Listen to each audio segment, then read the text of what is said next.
Vendredi dernier, le ministre de la Défense du Canada publiait son livre blanc sur la défense. On se souvient qu'il y était question d'affirmer la souveraineté du Canada dans l'Arctique.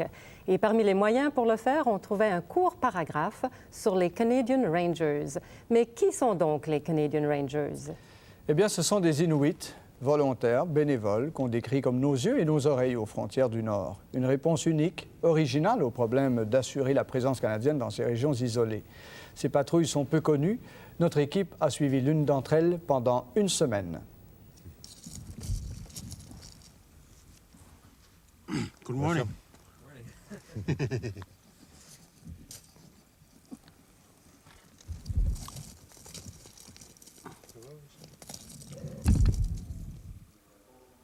Ranger, General Salute, reserve, arm!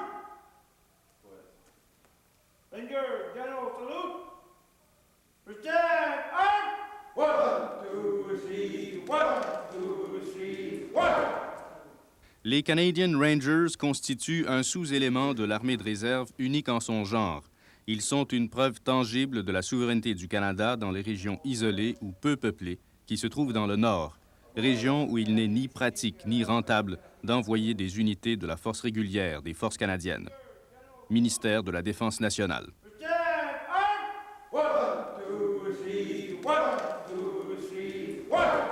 Personne ne contestera jamais que les vrais gardiens du Nord, ce sont ces Inuits, qui se sont transmis de père en fils les secrets de la survivance dans cet environnement particulièrement hostile et l'art de vivre en harmonie avec le froid. You're part of a system or a network of ranger patrols right across the north. Time ranger we kita pong ito inaksyon talok na ito ini ngataw na sila pong lima lima kaway sa katawap si tamat siming. Your job as a ranger is to report unusual activities, unusual boats or submarines, unusual aircraft. Ce que du haut des airs, la patrouille aérienne du Nord ne peut déceler d'insolite, ces Inuits, eux, sont susceptibles de le découvrir. C'est du moins le discours que tient aujourd'hui le ministère de la Défense nationale, qui décidait, après la guerre en mai 1947, de mettre sur pied les Canadian Rangers dans les territoires du Nord et de l'Arctique canadien. Okay, nobody's forced to join the ranger and you can quit anytime you want. À l'heure actuelle, on compte près de 640 Rangers, répartis en 37 patrouilles, basées au Yukon, dans les territoires du Nord-Ouest, au Manitoba et au Québec. La majorité d'entre eux sont des Autochtones, comme ceux de Spence Bay, de la péninsule de Boothia, qui nous ont accueillis à leur semaine de formation. Formation où forcément le bilinguisme est de mise, mais un bilinguisme à saveur locale. It's gas, okay? I got a gas chamber right here. Time gas chamber ligdan Ces militaires blancs qui assurent l'entraînement des Rangers relèvent du quartier général de la région du Nord à Yellowknife.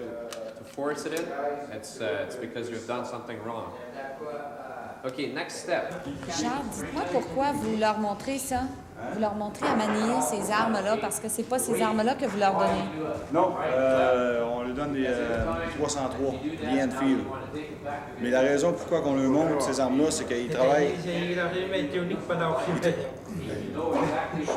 Ils travaillent assez souvent avec l'armée qui vient du Sud, OK, que c'est le 22, que c'est le PPCI ou le RCR. Tous les hommes des forces armées canadiennes ont, en infanterie, la majorité des soldats, ils ont une 7,62 mm.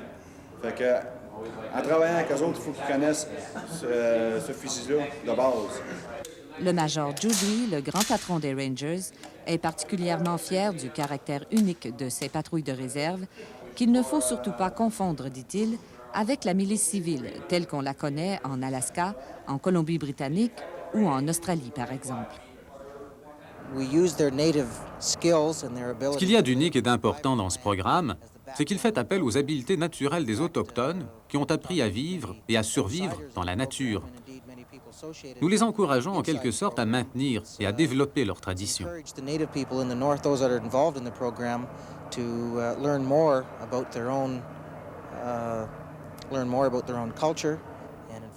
C'est un fait que nous ne leur fournissons pas d'armes ni d'équipements sophistiqués. Nous les utilisons dans le cadre de leurs activités normales, de leur environnement naturel, quand ils chassent ou partent en expédition. Nous tenons à ce qu'ils transmettent leurs connaissances pratiques de la vie dans le Nord à nos troupes basées plus au sud. Living on the environment, hunting, surviving, moving, and so on, which is really what we need them to teach our troops down south.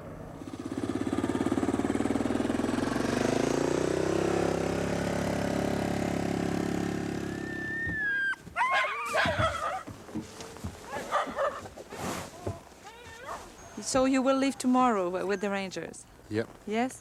It's training. We're going to train and teach sergeants and other guys. You're just a new Ranger? Yeah, I just joined in last Monday. Last Monday? Yeah. And why? Because it looks fun being a Ranger. Like to help what's going on about Rangers. Getting free bullets.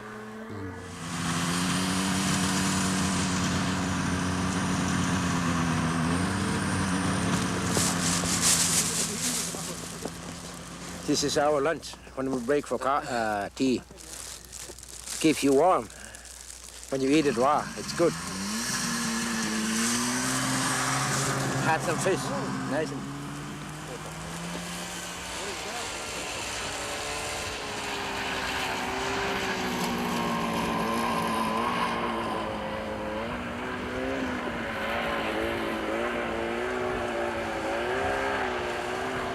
Qui en a appris le plus au cours de ces 10 jours d'entraînement? Ce sergent venu du Sud ou ces Inuits bien enracinés dans le Nord?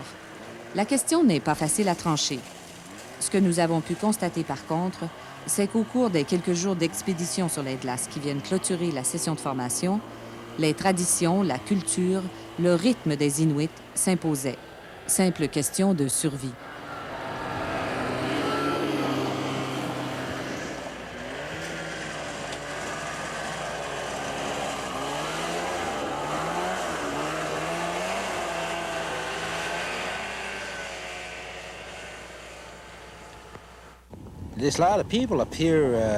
Nous apprenons tous beaucoup au cours de ces expéditions. Si les militaires veulent survivre ici, ils doivent connaître nos secrets. Nous-mêmes en apprenons toujours un peu plus. Eux, par contre, nous montrent comment survivre dans des climats plus chauds. C'est donc une bonne chose que nous partagions ensemble ces expériences.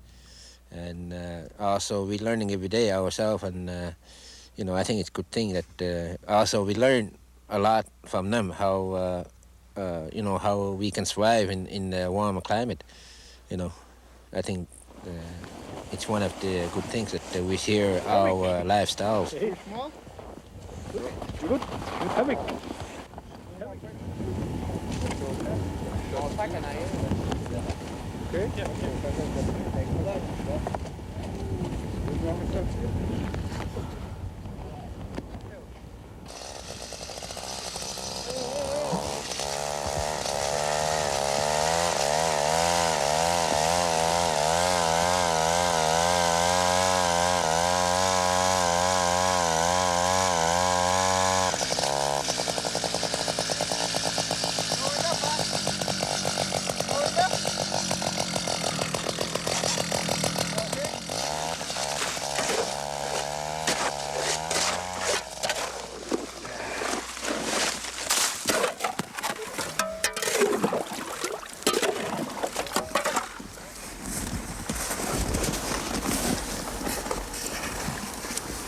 Pour l'armée, ce sont les chasseurs et les pêcheurs inuits qui font les meilleurs Rangers.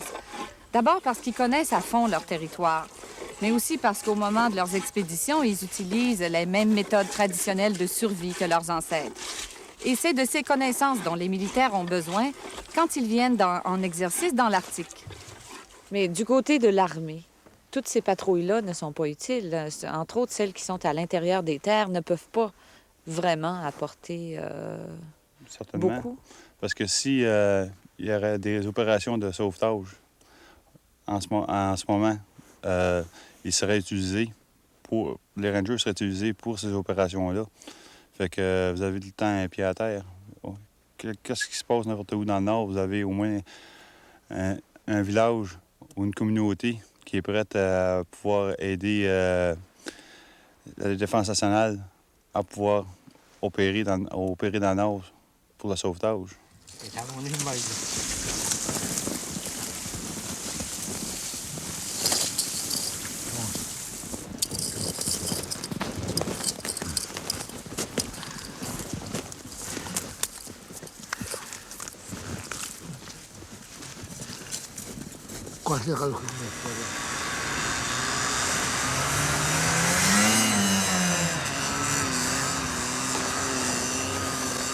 À certaines reprises durant l'année, les forces d'opération spéciales de la base de Petawawa en Ontario, des bataillons de l'armée canadienne, des militaires français ou britanniques viennent effectuer des exercices dans le nord canadien pour ajuster leur méthode de combat aux particularités des régions nordiques.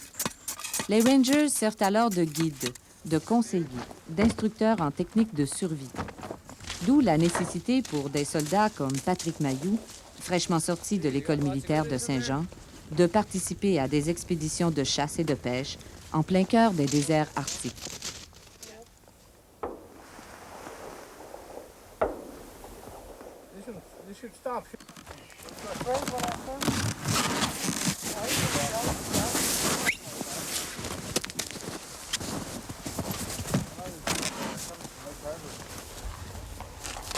Chasser et dépecer un caribou, choisir un emplacement convenable pour monter un camp, construire un nid de loup ou tirer parti de la chair, la graisse, la peau, les abats et même les os d'un phoque s'avèrent toutes des connaissances précieuses pour l'armée ou pour quiconque songe à entreprendre un voyage au nord du 60e parallèle.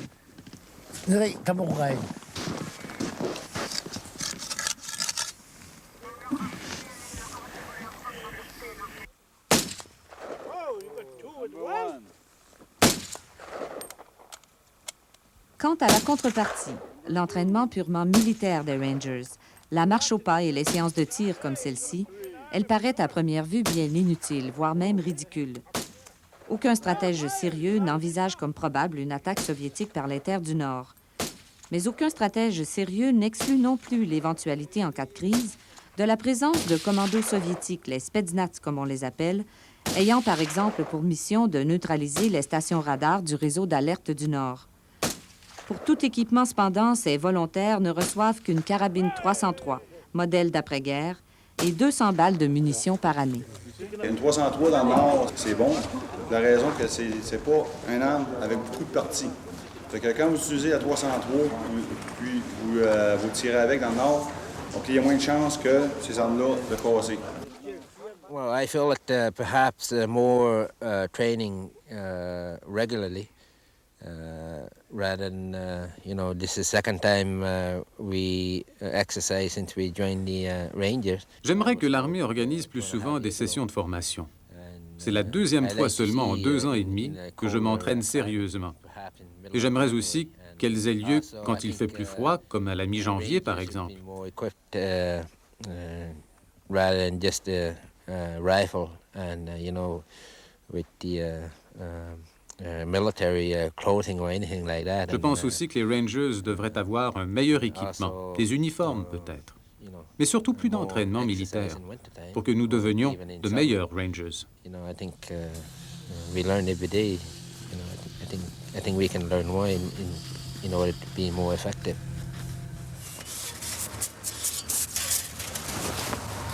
Ces soldats de pacotille, comme on les décrit parfois, pour lesquels l'armée ne dépense qu'un peu plus de 200 000 $ par année, ne sont pas dupes.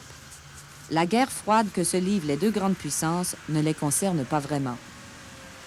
We don't hate the Russians. Nous ne détestons pas les Russes. Ils sont différents de nous, voilà tout. Je ne crois pas vraiment qu'ils nous menacent. I don't think there's really any threat from Soviets. No. And you, David, what do you think of that? The same thing.